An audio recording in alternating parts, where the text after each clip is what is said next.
सूरज आसमान से धरती पर उतरे उस सूर्य को देख रहा था 1.5 माह से जिसकी संध्या नहीं हुई थी। चांद सितारे रह रहकर निहारते रहे कि उनके हम शक्ल कैसे एक जगह इकट्ठे हो गए हैं। दिशाएं सकुचाई सी खड़ी थीं कि कैसे पूरब पश्चिम उत्तर दक्षिण का भेद मिट गया है। समय ठिठक गया था उस यज्ञ भूमि को निहारने के लिए जहां जल हवन कुंड था और आहुतियां डुबकी। गंगा सागर से कह रही थी कि तुम ज्यादा मत इतराओ अपनी विशालता पर, मैं अभी अभी मनुष्यों के महासागर में डुबकी लगा कर आई हूं। सारी नदियां बतिया रही थीं कि हम भी तो मिलती हैं एक दूसरे से, लेकिन इस संगम जैसी बड़भागी हम क्यों नहीं। बैकुंठ में बैठे देवी देवता केवल एक दूसरे की ओर देख रहे थे और आंखों ही आंखों में प्रश्न कर रहे थे कि हमारी ही रचना कैसे हमसे विराट हो गई। कुछ अद्भुत था जो घट रहा था धरती पर, कुछ अविश्वसनीय था जिस पर विश्वास करना पड़ रहा था, कोई अव्यक्त था जो व्यक्त हो रहा था। ये विशेष मुहूर्त का प्रयागराज था जहां बिंदु में सिंधु समाया था। सनातन आस्था थी जो 12 वर्ष के बाद एक बार पुनः महोत्सव में थी।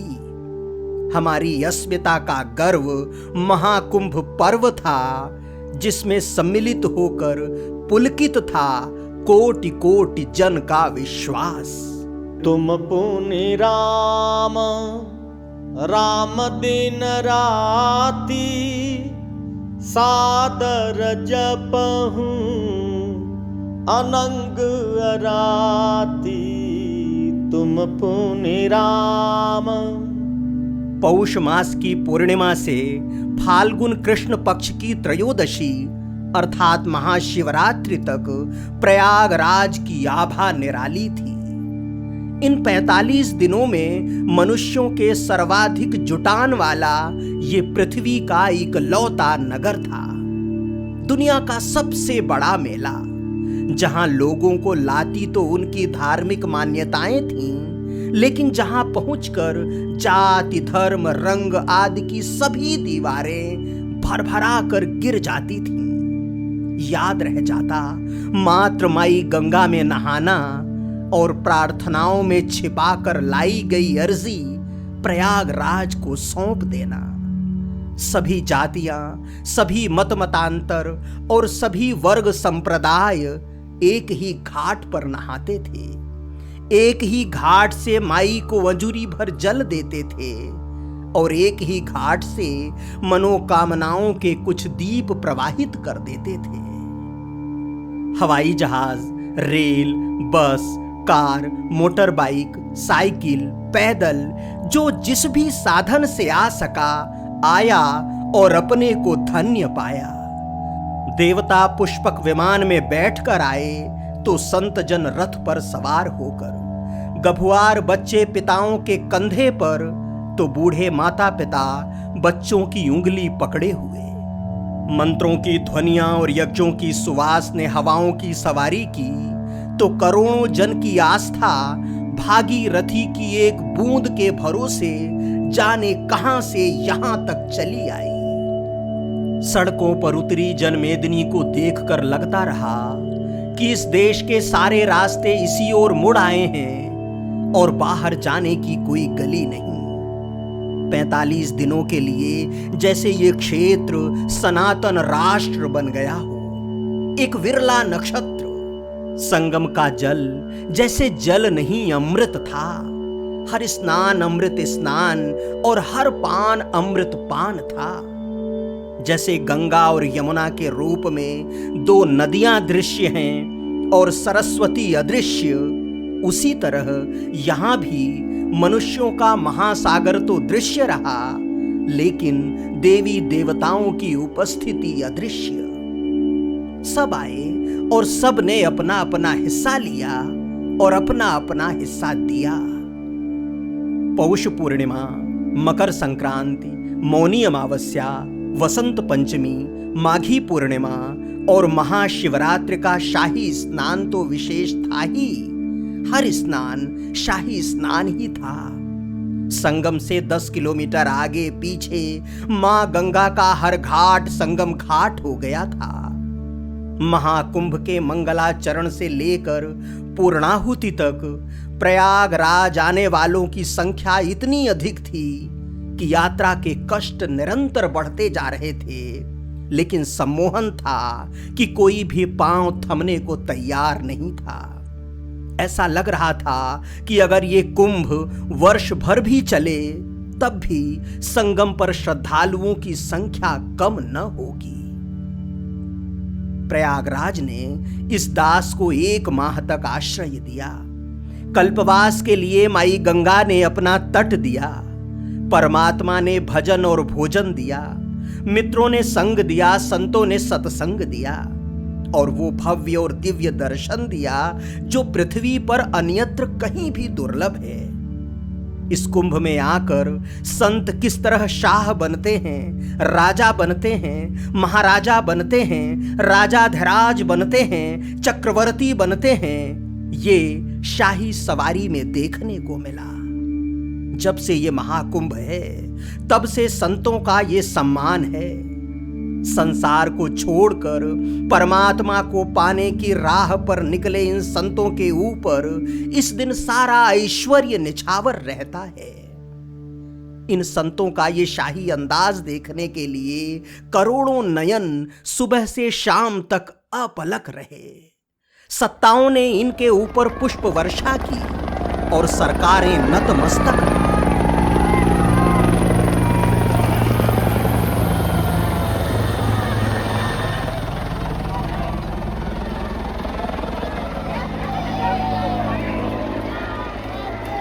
आज यहाँ जो संतों का समागम है वो बहुत विरला है, बहुत अनूठा है, बहुत अनोखा है। विरला इसलिए कि ये जो दृश्य है, ये जो कतारें हैं, ये जो पंक्तियाँ हैं 12 वर्ष में एक बार ही दिखाई देती हैं। 12 वर्ष में जब महाकुंभ आता है, कुंभ आता है, तब इनका दर्शन होता है।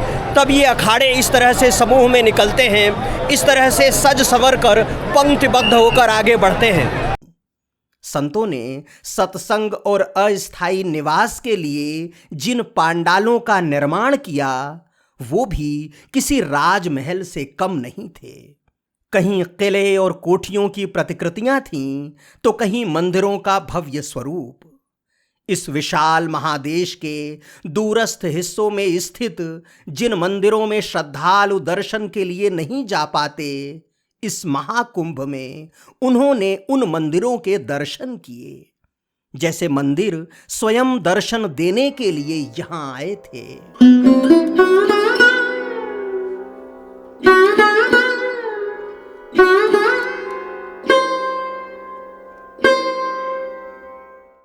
महाकुंभ में आए नागा साधु सदा की तरह ही आम जन को लुभाते रहे।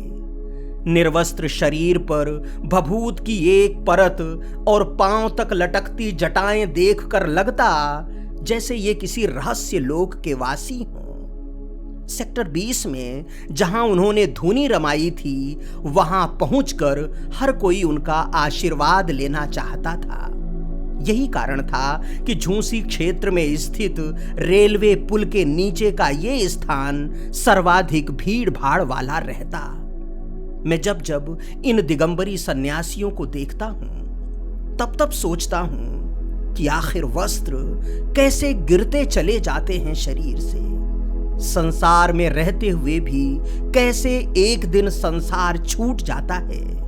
सामने जलती हुई धूनी कैसे इनके भीतर के संसार को राख करती है धीरे धीरे।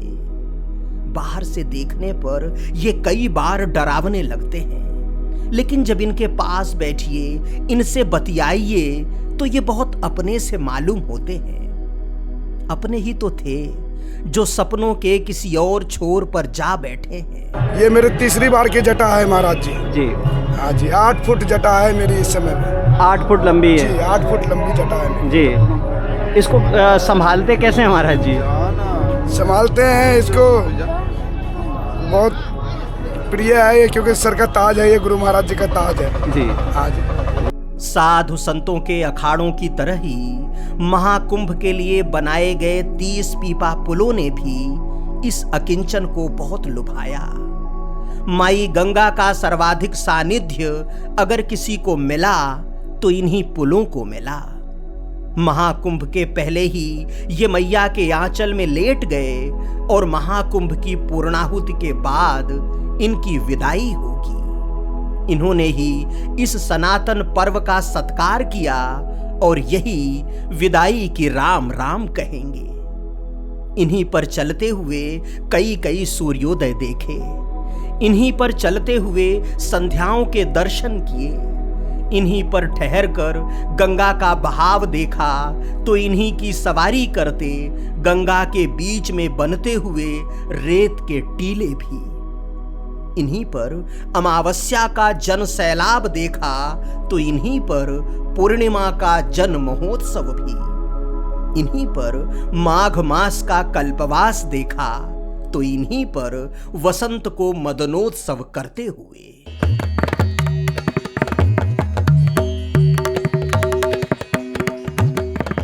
ये पीपा पुल नहीं होते तो लाखों लोग संतों का पता लिए घूमते रहते और उनके ठिकाने नहीं मिलते। ये पुल ऐसे डाकिये थे जो आस्था की चिट्ठियां इस पार से उस पार लाते ले जाते रहते थे। राम भद्राचार्य की कथा सुननी हो या नेत्र कुंभ में आंखों का इलाज करवाना हो तो 17 नंबर पुल पार कर सेक्टर 6 में पहुंच जाइए। जूना अखाड़े के प्रमुख अवधेशानंद गिरी से मिलना है तो 16 नंबर पुल के आसपास कहीं खोजबीन करनी पड़ेगी। बद्रिकाश्रम वाले शंकराचार्य 19 नंबर पुल के पास मिलेंगे। संगम का पता ठिकाना 1, 2 और 3 नंबर पुल था। इस तरह हर पुल किसी न किसी का पता था और जो इन पुलों को जान न पाया समझ लें इस मेले में लापता था। इन्हीं 16-17 नंबर पुलों के पास कल्पवासी रहते थे। महाकुंभ तो प्रति 12 वर्ष में प्रयागराज पधारता है, लेकिन ये कल्पवासी हर साल ही आते हैं। जैसे ही पौष मास अवसान पर होता है ये अपनी गठरी लेकर प्रयागराज पहुंच जाते हैं। गंगा के तट पर रेत के मैदान में अपना छोटा सा टेंट लगाते हैं और पूरे माघ महीने इसी में बिताते हैं। केवल बिताते ही नहीं, सुबह 4 बजे मां गंगा में स्नान करते हैं, भगवत नाम का स्मरण करते हैं, तीर्थों के दर्शन करते हैं और भवसागर से पार उतरने का उपाय खोजते हैं। इन कल्पवासियों में ज्यादातर वे होते हैं जो अपने जीवन का उत्तरार्ध परमात्मा के श्री चरणों में समर्पित करना चाहते हैं। वर्ष के 11 महीने अपनी गृहस्थी में रहते हैं और 1 महीने वानप्रस्थी जीवन जीते हैं। एक कुंभ से लेकर दूसरे कुंभ तक लगातार 12 वर्ष यहाँ आते हैं और फिर स्वयं को श्री हरि के लिए समर्पित कर देते हैं। महाकुंभ की भीड़ भाड़ और चमक दमक के कारण इस बार इनका ठिकाना संगम क्षेत्र से 7-8 किलोमीटर दूर था, भगवान नाग वासुकी की छत्र छाया में। जब कुंभ या अर्ध कुंभ नहीं होता तब वे उसी संगम के पास होते हैं जहां प्रशासन और अति विशिष्ट जनों का डेरा था। यही कल्पवासी हर साल प्रयागराज को दुनिया की सबसे बड़ी टेंट सिटी भी बनाते हैं। माघ मास और कुंभ कल्पवासियों के लिए कितना प्राणदायी है, इसे ये कवित्व बताता है। अरे गंग तरंग की डोर मिले अरु कोर मिले तटवास घनेरो, मित्र मिले संग साथ मिले प्रभु नाम को वास प्रयाग बसेरो। माघ को बास सुबास मिले जल पान मिले प्रभु होत सवेरो, ए तो बड़ो सुख नाही प्रभु, बड़ भाग जे पावत कुंभ बसेरो। महाकुंभ के लिए प्रयागराज को जिन पौराणिक मिथकों से सजाया गया था वो भी अद्भुत था। त्रिवेणी के आसपास जिस भी मार्ग से निकलिए भव्य तोरण द्वार अभिनंदन करते थे। समुद्र मंथन से लेकर तमाम पौराणिक कथाएं इन तोरण द्वारों में जीवंत होती थीं। इन द्वारों से गुजरते हुए ऐसा लगता कि हमारी सनातन परंपरा हमारा आत्मीय अभिनंदन कर रही है। इन्हें निहारते हुए श्रद्धालु उस समय और काल में पहुंच जाते। इस महाकुंभ में कौन नहीं आया। रस्सी पर चलती हुई छोटी सी नटिनी आई, रेत से पानी निकालने की धुन लिए ये जिद्दी बच्चा आया, हवाओं पर हस्ताक्षर करने के लिए सनातनी ध्वज आए, दूर देश से पक्षी आए, सागर पार से परलोक के प्रेमी आए, सिर पर रखी गठरियां आईं, जयकारे आए, नगाड़े आए, तिलक आए, त्योहार आए और वे सुपात्र आए जो गंगा को अपने साथ ले गए। यूं तो इस महाकुंभ के पोर पोर में भीड़ थी। इसका ओर छोर केवल और केवल श्रद्धालुओं से अटा पड़ा था। जहां तक दृष्टि पड़ती सिर ही सिर दिखाई देते। किसी भी गली से निकलिए धक्के खाने ही पड़ते। किसी भी मंदिर में जाइए शिखर दर्शन ही निर्बाध था। इसके बाद भी माई गंगा के कुछ घाटों पर छोटा सा एकांत था, जहां बैठकर इस हरिप्रिया से तनिक सत्संग किया जा सकता था, मैया से अपना दुख दर्द कहा जा सकता था और उनका हाल जाना जा सकता था। वे हमारा छोड़ा हुआ कितना कुछ समेट कर ले जा रही हैं। हमारे पापों के बोझ से किस तरह उनकी कमर झुकी जा रही है, सब कुछ देखा जा सकता था। उनकी लहरों में हर्ष और विषाद का जो मिश्रित स्वर है उसे बहुत स्पष्ट रूप से सुना जा सकता था। एकांत के कई कई क्षणों में माई ने इस अकिंचन को दुलराया, पुचकारा और संभाला। कई बार आंसुओं को धुला और अपने आंचल से निकालकर होठों पर एक मीठी सी मुस्कान रखी। सुमिरन की जो माला कई बार बिखरती सी लगी, मैया ने उसे भक्ति के धागे से पिरोया। ये माँ गंगा हैं, जिनके भंडार में सब कुछ भरा हुआ है, जिन्होंने अपने भंडार से ही सागर को 24 रत्न दिए हैं। ये वही माँ गंगा हैं जो भगीरथ के पीछे पीछे गोमुख से यहाँ तक आई हैं और आगे गंगा सागर तक की यात्रा करती हैं। ये वही माँ गंगा हैं जो देने पर आ जाएं तो सब कुछ लुटा देती हैं, सब कुछ दे देती हैं। निर्धन को भी परम वैभव देती हैं, अभक्ति को भी भक्ति देती हैं, अज्ञानी को ज्ञान देती हैं, लोभी को वैराग्य देती हैं। ये वही माँ गंगा हैं कि जब लेने पर आ जाएं तो अपने घाट का सारा ठाट उठा ले जाती हैं और ले जाकर गंगा सागर में समाहित कर देती हैं। ये वही माँ गंगा हैं कि जो जब तक सहती हैं तो सहती हैं, नहीं तो इस तरह से बहती हैं कि फिर किसी के रोके नहीं रुकती। तो माई हमें भी थोड़ा ज्ञान देना, माई हमें भी थोड़ा भक्ति देना, माई हमें भी थोड़ा वैराग्य देना और अपना प्रसाद इसी तरह बांटते रहना। अपने चरणों में ये रति बनाए रखना। भगवान विष्णु, भगवान भोलेनाथ के साथ इस अंतर मन को लगाए रखना। वैसे तो इस महाकुंभ में करोड़ों लोग थे। ऐसे में कोई किसी को खोज पाए असंभव सा लगता था, लेकिन माई गंगा की कृपा ऐसी कि बिना मोबाइल की घंटी बजाए और बिना लोकेशन सर्च किए ही लोग अपनों से मिल जाते थे। राघवदास महाराज मोबाइल नहीं रखते, साल भर से उनसे भेंट भी नहीं हुई थी। सोच रहा था कि जाने कब मिलेंगे भी कि नहीं, कि अचानक एक दिन वनखंडी आश्रम से आवाज आई, गुरु भाई। पीछे मुड़कर देखा तो राघव दास खड़े थे। इनसे मिलकर आगे बढ़े तो वृंदावन के शालिग्राम दास मिल गए। रामायणी बाबा से मिले तो रोम रोम पुलकित हो गया। विनय दास महाराज तो श्रीमद् भागवत के श्लोक के साथ ही मिले। पूर्णिमा मैया से भेंट बड़ी ममता भरी रही। राजेंद्र और यशपाल तो अनुज की तरह साथ साथ ही रहे। पटियाला के विकास शर्मा तो इस अकिंचन से मिलने के लिए ही प्रयागराज आए थे। इलाहाबाद विश्वविद्यालय में संस्कृत से आचार्य कर रहे अपूर्व मिश्र ने भी खोज ही लिया। अयोध्या के कैलाशी अभिनव पांडे से तो जैसे घरोपा ही हो गया है। वे सखा अनुराग शुक्ला के साथ कई बार कुटिया पर पधारे।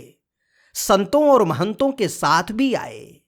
उनके साथ अलीगढ़ के स्वामी पूर्णानंद गिरी, उत्तर काशी महादेव मंदिर के महंत अजय पुरी, वहीं के परशुराम मंदिर के पुजारी शैलेंद्र नौटियाल और अधरों पर मृदु मुस्कान धरे माधव भट्ट से मिलना भी बहुत आध्यात्मिक और ऊर्जा से भरा रहा।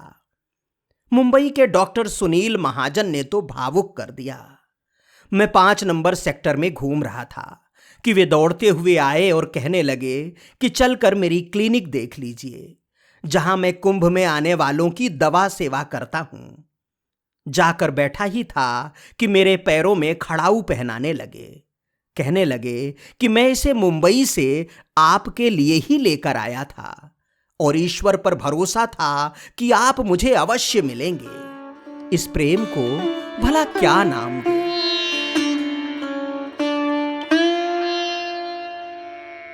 हम दिव्य जी के बहुत फॉलोवर हैं। वो बहुत अच्छा काम कर रहे हैं धर्म के लिए। वो 4 धाम किया, सब कुछ किया, नर्मदा की यात्रा किया। हमने सब वीडियो देखा और हम कुंभ में आए तो कांटेक्ट किया दिव्य जी को और वो हमसे मिले। हमको बहुत अच्छा लगा और अब वो पूछ रहे हैं कि आपका कुंभ का एक्सपीरियंस कैसा है।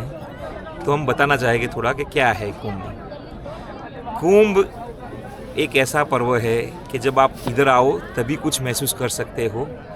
दूरी से तो सब लोग बोलते हैं कि बहुत गिरदी है, यह है, सब कुछ है यहाँ पे, बहुत भीड़ भी है।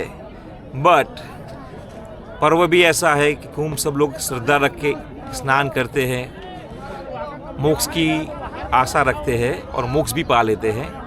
हमने भी इस आशा से आज स्नान किया त्रिवेणी संगम में। गिरदी बहुत थी, भीड़ बहुत थी, बट संचालन भी अच्छा था। थोड़ा बहुत दिक्कत होता है बट वो तो सभी जगह होता है, बट सब कुछ सही रहा और आज हमने स्नान किया और हमको भी बहुत अच्छा लग रहा है आज।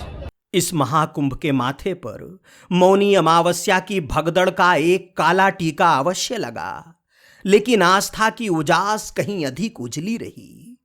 उस दुर्घटना ने जिन सांसों को लूटा उनके परिजन की पीड़ा तो अनंत है, लेकिन यहां आकर जिन लोगों को आत्मतृप्ति मिली उनका सुख भी असीम है। राह के अनगिन कष्ट उठाते हुए जो अनगिनत लोग यहां आए, वे स्मृति रूप में ही सही अपने साथ एक एक महाकुंभ लेकर गए। जिन अमृत बूंदों की वजह से गंगा अमर हैं, सभी ने उन अमृत बूंदों को चखा। कहने वाले भले ही इस गंगा को मैली कहें, लेकिन इसने हमारे तन का मल और मन का मैल धोने में कोई कसर नहीं छोड़ी। कहा जाता है कि मां गंगा में अमृत है। अमृत क्या है वो तो शायद कोई नहीं बता सकता, लेकिन उसकी जो शाब्दिक व्याख्या है वो ऐसा है कि जो कभी मृत नहीं हो, जो कभी मरे नहीं, वो अमृत है। माँ गंगा इस रूप में हमारे लिए अमृत हैं कि इनका जल कभी मरता नहीं, कभी मृत नहीं होता, कभी खराब नहीं होता। इसे भरकर अपने छोटे से पात्र में रखकर करोड़ों लोग अपने घर ले जाते हैं और सालों साल वो जल, कई बार तो ऐसा होता है कि एक पीढ़ी से दूसरी पीढ़ी तक वो जल रखा रहता है, कई कई पीढ़ियों रखा रहता है और वो खराब नहीं होता, उसमें कीड़े नहीं पड़ते। इसकी भव्यता और दिव्यता इस तरह से मन मस्तिष्क में बस गई है कि ये महाकुंभ कभी अतीत नहीं होगा, ये सदा ही वर्तमान रहेगा। तय है कि नासिक, उज्जैन और हरिद्वार की परिक्रमा कर 12 वर्ष बाद जब ये पुनः प्रयागराज के घाट पर लौटेगा तो और भी रंगीला और भी सजीला होगा, थोड़ा और भी सजा संवरा होगा, थोड़ा और भी नया नवेला होगा। अर्वाचीन और प्राचीन का वो मिलन और भी अद्भुत होगा और भी आलंकारिक होगा।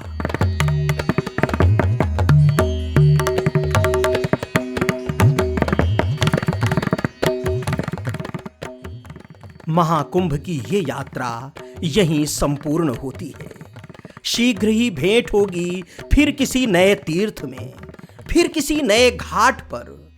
तब तक के लिए यायावर ओम द्विवेदी को अनुमति दें। चलते चलते वही एक निवेदन, अगर आपने अभी तक ओम दर्शन चैनल को सब्सक्राइब नहीं किया है तो कृपया कर लें।